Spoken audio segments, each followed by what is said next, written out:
ॐ अज्ञानतिमिरान्धस्य ज्ञानाञ्जनशलाकया चक्षुरुन्मीलितं येन तस्मै श्रीगुरुवे नमः। जय श्री कृष्ण चैतन्य प्रभु नित्यानंद श्री अद्वैत गदाधर श्रीवासादि गौर भक्तवृंद। हरे कृष्णा कृष्ण कृष्ण हरे हरे, हरे राम राम राम हरे हरे। हरे कृष्णा कृष्ण कृष्ण हरे हरे, हरे राम राम राम हरे हरे। हरे कृष्णा। जय श्री राम। सभी को सादर प्रणाम।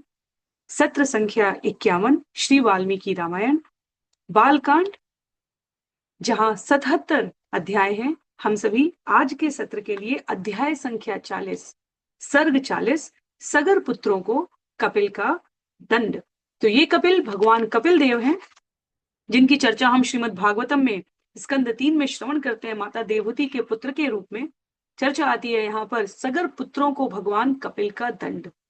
करीब 30 श्लोक हैं इस अध्याय में, और पिछले सत्र की पुनरावृत्ति के क्रम में हम इस अध्याय के विषय को आसानी से समझ सकते हैं, जहां महाराज सगर ने यज्ञ करने के अपने संकल्प को पूरा करने के उपक्रम में जिस अश्व को इंद्र राक्षस रूप में चुरा कर ले गए, उसे पुनः प्राप्त करने के लिए अपने 60,000 पुत्रों को रसातल तक जाकर पुनः अश्व लाने की आज्ञा देते हैं। और वह पुत्र अपने नाखूनों को, जो वज्र के समान थे, पृथ्वी को खोदने के लिए प्रयोग कर रहे हैं। समस्त यक्ष गंधर्व राक्षस पक्षी विह्वल होकर ब्रह्मा जी के समक्ष उपस्थित होते हैं और कहते हैं, कृपया सहायता करें। पितामह ब्रह्मा प्राणियों के इस अनुरोध को श्रवण करते हैं, जहां विषादपूर्ण मुख के साथ परम संतृष्ट होकर जीवों ने कहा कि बहु रसातल वासी महात्माओं की हत्या हो रही है, क्योंकि सगर के पुत्र प्राणियों को यह सोचकर नष्ट कर रहे हैं कि इन्होंने हमारे यज्ञ का नाश कर दिया है, हमारे यज्ञीय अश्व का हरण कर लिया है।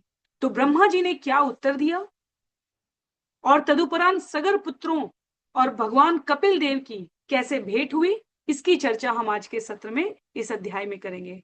तो 30 छंदों वाले से श्लोक से रित अध्याय में हम सभी एक एक श्लोक का वाचन और अनुवाद, श्रवण और पठन करते हुए क्रम में आगे बढ़ने का प्रयत्न करेंगे। चत्वरिंश अध्याय श्लोक संख्या 1। देवतानां वचः श्रुत्वा भगवान् वै पितामह प्रत्युवाच सुसंत्रस्तान् कृतान् न बलमोहितान्। जगत के प्राणियों का अंत कर देने वाले सगर पुत्रों के पराक्रम से देवगण सुसंत्रस्त एवं संभ्रमित थे, और देवताओं के इन वचनों को सुनकर भगवान अर्थात शक्तिशाली के रूप में यहाँ पर भगवान शब्द प्रयोग हुआ है, पितामह ब्रह्मा ने उत्तर दिया। क्या कहा? यस्येयं वसुधा कृत्स्ना वासुदेवस्य धीमता महिषी माधवस्य स एष भगवान प्रभु। भगवान माधव, धीमान वासुदेव, पूर्ण पुरुषोत्तम भगवान है, वो हमारे प्रभु हैं। हे देवगण, यह संपूर्ण वसुधा की अधिष्ठात्री देवी उनकी महिषी अर्थात रानी है। कापिलं रूपमास्थाय धारयत्यनिशं धराम तस्य कोपाग्निनां दग्धा भविष्यन्ति नृपात्मजा पृथ्व्या चापि निर्भेदो दृष्ट एव सनातन। कहते हैं यहाँ पर कपिल मुनि का रूप धारण करके इस पृथ्वी को निरंतर धारण किए रहने वाले पूर्ण पुरुषोत्तम भगवान की कोप अग्नि में ये नृप आत्मज, ये राजकुमार जलकर भस्म होने वाले हैं। पृथ्व्या चापि निर्भेदो दृष्ट एव सनातन, यह पूर्व में ही निश्चित हो चुका है कि पृथ्वी प्रत्येक कल्प में विभाजित होगी।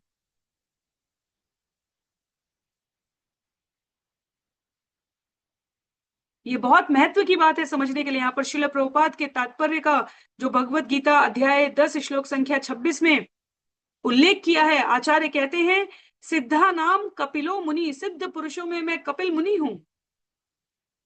देवहूति के पुत्र कपिल मुनि भगवान श्री कृष्ण के प्रतिनिधि हैं, इसलिए ब्रह्मा जी यहाँ पर विचार पूर्वक शब्द प्रयोग करते हैं कि वसुधा भगवान की रानी पत्नी महिषी अधिष्ठात्री देवी भगवान कपिल मुनि के रूप में इस पृथ्वी को निरंतर धारण किए हुए हैं।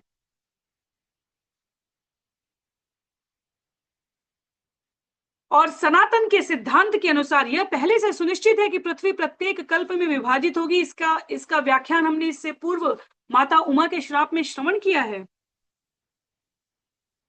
इसके विषय में शोक ना करें। तथापि इन राजकुमारों का वर्तमान के कल्प में ये सगर पुत्र माध्यम बने हैं पृथ्वी को विभाजित करने के लिए, इस प्रकार वर्गीकरण करने के लिए। पर ये कपिल मुनि के कोप अग्नि से जलकर भस्म होने वाले हैं। कहते हैं आगे, सगरस्य च पुत्राणाम विनाशो अदीर्घ जीविता पितामह वच श्रुत्वा त्रयस्त्रिंशदरिन्दम। वर्तमान में अदीर्घ जीवी अर्थात बहुत लंबा जीवन काल न हो जिनका, शीघ्र नासवान सगर के पुत्र नष्ट होने वाले हैं। पितामह वचन श्रुत्वा त्रयस्त्रिंशत् अरिंदम।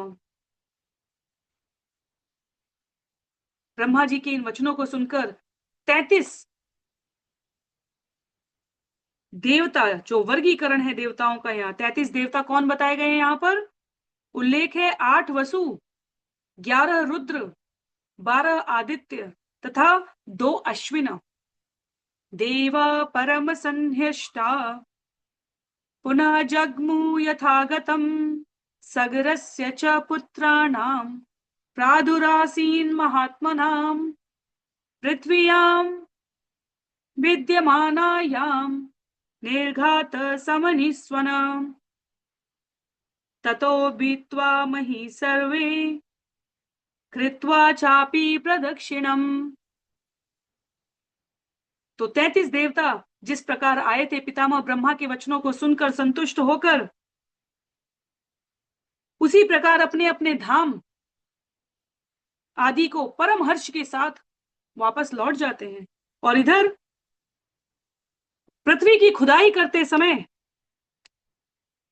सगर के ये महामनस्वी, जो महापराक्रमी ऊर्जावान भृगु मुनि के वर से उत्पन्न हुए पुत्र थे, उन्होंने भूकंप के समान तीव्र ध्वनि सुनी, वज्रपात के समान कोलाहल श्रवण किया उन्होंने। सहिता सागरा सर्वे पितरम वाक्यम अब्रुवन् परिक्रांता मही सर्वा सत्ववन्तश्च सूदिता देवदानव रक्षांसि पिशाच चोर किन्नरा न च पश्यामहिम अश्वम तमस्व हर्तारमेव च। तो पृथ्वी का इस प्रकार भेदन करके, उसकी प्रदक्षिणा करके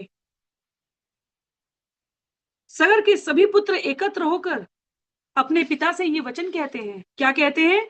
हम पृथ्वी पर सर्वत्र गए, हमने समस्त पृथ्वी ढूंढ डाली, हमने देव दानव राक्षस पिशाच सर्प किन्नर समस्त शक्तिशाली प्राणियों का नाश कर दिया, जो मिला उसे मार डाला, पर ना तो हमें कहीं यज्ञ अश्व दिखाई दिया और न ही उसको चुराने वाले अश्वहर्ता का हमें ज्ञान हुआ। किम करिष्याम भद्रम ते बुद्धिरत्र विचार्यताम तेषां तद्वचनम श्रुत्वा पुत्राणाम राजसत्तमा। तो पुत्र कह रहे हैं अपने पिता से कि आपका कल्याण हो, आप इस पर विचार करें, आप ही बतलाएं कि अब हम क्या करें। तेषां तद्वचनम श्रुत्वा पुत्राणाम राजसत्तमा।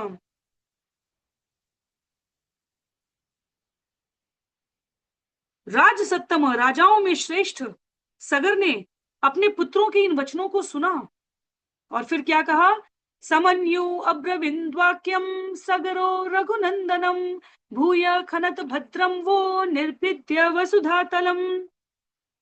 तो देखा जाए तो सगर अपने पुत्रों से यज्ञ अश्व न ला पाने पर क्रोधित थे और इसलिए उन्होंने हे रघुनंदन कुपित होकर अपने पुत्रों से कहा और अधिक खुदाई करो। भूयम खनतः भद्रम वो निर्भिद्य,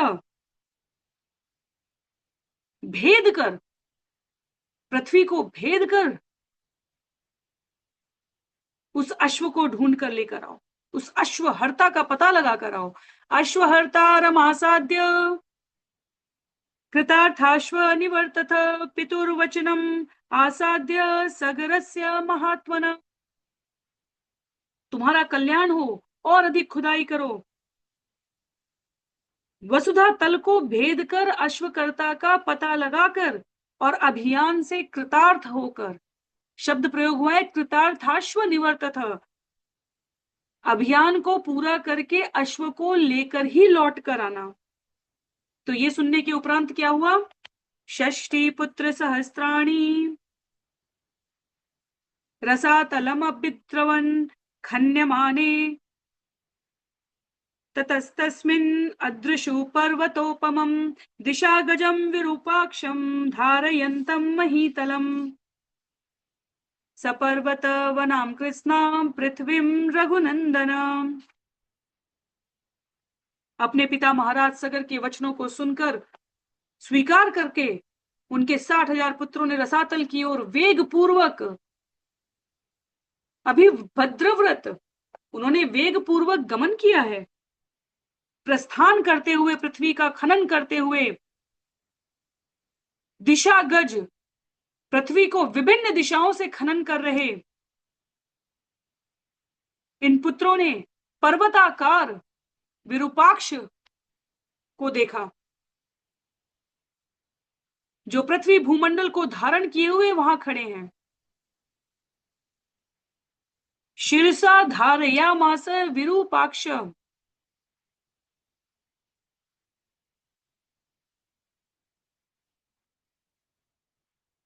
महागज विरूपाक्ष के पृथ्वी को पर्वतों तथा वनों सहित अपने मस्तक पर धारण किए हुए स्वरूप को महाराज सगर के इन 60,000 पुत्रों ने देखा। आगे उल्लेख है यदा पर्वणि काकुत्स विश्रमार्थम महागज, यदा पर्वणि काकुत्स विश्रमार्थ महागज खेदाचालयते शीर्ष भूमिकंपस्तदा भवेत्। तो लिखते हैं आचार्य कि हे काकुत्स, हे रघुनंदन, महाराज विरूपाक्ष, महागज विरूपाक्ष के इस स्वरूप को देखकर 60,000 पुत्र आश्चर्यचकित रह गए। और विश्वामित्र मुनि बतला रहे हैं खेदा चाल्यते शीर्ष भूमिकंपस्तदा भवेत्। जब महाराज विरूपाक्ष जो महागज हैं, श्रम शांति हेतु अर्थात अपनी असुविधा को कम करने हेतु सिर हिलाते हैं, तब उस दिन भूकंप आता है। तम ते प्रदक्षिणम कृत्वा दिशापालम महागजम। हे राम,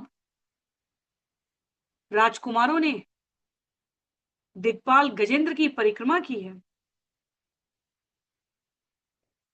मानयन्तो हि ते राम जग्मुर्भित्वा रसातलं तथा पूर्वां दिशं भित्वा दक्षिणां विविधो पुनः दक्षिणामास्यापि दिशि ददर्शुस्ते महागजम्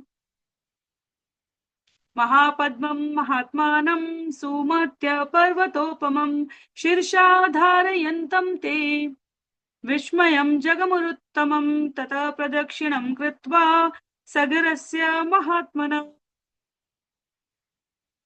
ये कुछ एक श्लोक संग में अनुवाद को सुगमता से श्रवण करने के लिए हमने पठन किया। कहते हैं राम, हे रघुनंदन, 60,000 पुत्रों ने पृथ्वी के एक क्षेत्र की रक्षा करने वाले महागज की पूजा की, प्रदक्षिणा की और रसातल को भेदते हुए आगे बढ़ चले। अर्थात वे पूर्व में भेदन कर चुके हैं, अब वे दक्षिण में खुदाई करने चल पड़े। पुनः उन्होंने दक्षिणी क्षेत्र में एक महागज को अपने मस्तक पर पृथ्वी को धारण किए हुए देखा। महात्मा महापद्म सुमहान पर्वत के समान विशाल था और सगर के पुत्रों को यह देखकर अत्यंत आश्चर्य हुआ। तो जहां हमने देखा कि पूर्व में विरूपाक्ष थे, वहां अब दक्षिण में महापद्म पर्वतोपम डील डॉल के दिग्गज महापद्म पृथ्वी को अपने मस्तक पर धारण किए हुए हैं। उल्लेख है आगे, ततः प्रदक्षिणम कृत्वा सगरस्य महात्मनः, उस ओर भी उन्होंने परिक्रमा की, पूजा की, वंदन की और अब पश्चिम क्षेत्र की ओर बढ़ेंगे। कहा? षष्टि पुत्र सहस्राणि पश्चिमाम विविदुर्दिशम पश्चिमायामपि दिशि महांतम अचलोपमा। तो महाराज सगर के 60,000 पुत्रों ने पृथ्वी के पश्चिमी क्षेत्र की खुदाई कर दी और वहां भी उन्हें पर्वत के समान विशाल गज 100 मनस दिखाई दिया। दिशा गजम सौमनशम ददृशुस्ते महाबला तम ते प्रदक्षिणाम कृत्वा इष्ट्वा चापि निरापयम। उन्होंने विशाल गज सौमनस की भी पूजा की, अर्चना की, जो पश्चिमी क्षेत्र की रक्षा कर रहे थे। उनका कुशल मंगन किया और खनन करते हुए हिमवान क्षेत्र की ओर बढ़ चले। उत्तरस्याम खनन्तं समुक्रांतां दिशम हेमवती ततम उत्तरस्याम रघुश्रेष्ठ ददृशु हिम पांडुरस। इस प्रकार खनन करते हुए हे रघुश्रेष्ठ, उन्होंने उत्तरी क्षेत्र में हिम के समान श्वेत भद्र को देखा।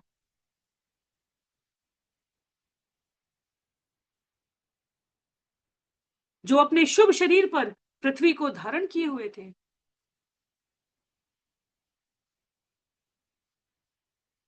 भद्रम भद्रेण वपुषा धारयन्तं महिमिमां समालभ्य तते सर्वा कृत्वा चैनम प्रदक्षिणम। पुनः एक बार सगर के 60,000 पुत्रों ने विशाल काय शरीर वाले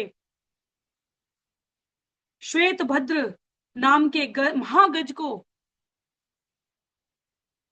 जिसने अपने शुभ शरीर पर पृथ्वी को धारण किया हुआ था, उसकी प्रदक्षिणा की, उसे प्रणाम किया, वंदन किया। ततः प्रागुत्तराम गत्वा सागरा प्रदिताम दिशम, और प्रसिद्ध ईशान दिशा की ओर वसुधा तल की खुदाई करने लगे। रोषादभ्य खनन सर्वे पृथ्वीं सगरात्मजा ते तु सर्वे महात्मानो भीम वेगा महाबला। और अब जब सगर के पुत्र प्रख्यात उत्तर पूर्व दिशा में गए हैं, जहां वे सभी रोष पूर्वक पृथ्वी का खनन कर रहे थे, उन्होंने दर्शन किए। किनके? महाकाय घोर वेगशाली इन महाबलशाली राजकुमारों ने सनातन भगवान वासुदेव को दर्शन प्राप्त किया है, जो कपिल अवतार में थे। ददृशु कपिलं तत्र वासुदेवं सनातनं हेयं च तस्य देवस्य चरन्तम् अविदूरत। पर यहां विचित्र घटना घटित हुई। सनातन भगवान वासुदेव कपिल अवतार में उपस्थित हैं और उनके समीप ही विचरण करता हुआ मेध्य अश्व है, जो भगवान से दूर नहीं था। तो सगर के सभी पुत्र जब ईशान दिशा में उत्तर पूर्व में इस प्रकार खोदते हुए आगे बढ़े, तो वहां उन्हें कपिल मुनि के दर्शन हुए, जो स्वयं भगवान का अवतार है, विस्तार है, प्रस्तार है, और उनके समीप ही मेध्य अश्व था। अत्यंत प्रसन्नता हुई है। प्रहर्षम अतुलम प्राप्ता सर्वे ते रघुनंदन ते तं हयहरं ज्ञात्वा क्रोधपर्याय कुलेक्षणा।